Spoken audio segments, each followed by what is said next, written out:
Tutto è nato negli anni 70 quando mio padre per hobby, mio padre faceva tutto un altro mestiere, faceva scavi, calcestruzzi, movimento terra, eccetera.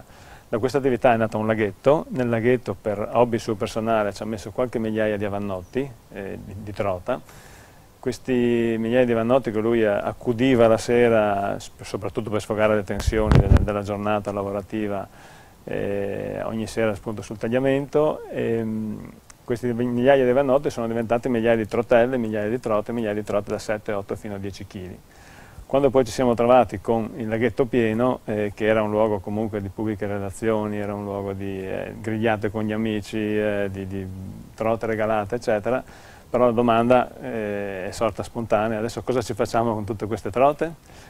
E da lì è nato l'idea poi di trasformarla, perché tutti quelli che assaggiavano queste trote dicevano effettivamente che sentivano qualcosa di diverso. Era una trota non allevata in un allevamento classico, ma allevata in modo naturale, cioè cresceva con bassissima densità, tanta acqua, poco pesce, alimentazione non forzata, per cui la qualità delle carni effettivamente era diversa. Forte di questa cosa abbiamo subito pensato che era il caso di valorizzarla, in tempi in cui però la trota era considerata un pesce povero, era il parente povero del salmone. Ci sono voluti tanti anni per riuscire ad imporre la qualità, a far capire che la qualità effettivamente è diversa da quella che era nella testa della gente, il pregiudizio su questo pesce. Abbiamo cominciato con la trota affumicata fredda, affumicata a caldo, grazie poi anche al consiglio di qualche amico, qualche ristoratore che già affumicava in casa i salmoni, trote, eccetera. Ci hanno dato i primi rudimenti, poi noi siamo partiti, abbiamo aggiunto una serie di altri prodotti. Oggi credo che ne facciamo circa una dozzina, partendo dagli affumicati, cotti al vapore, marinati agli agrumi.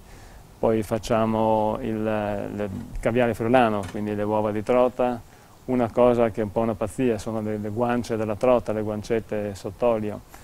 Tutti i prodotti di nicchia. Quello che era la caratteristica principale che creava questa materia prima di un certo livello è stata mantenuta. Oggi parliamo di allevamenti a bassa densità, sia il nostro che quelli che oggi collaborano con noi, e parliamo di un 1,5-2% di pesce contro 98-98,5% di acqua, quindi una bassissima densità che va tutto a beneficio della qualità della carne sostanzialmente.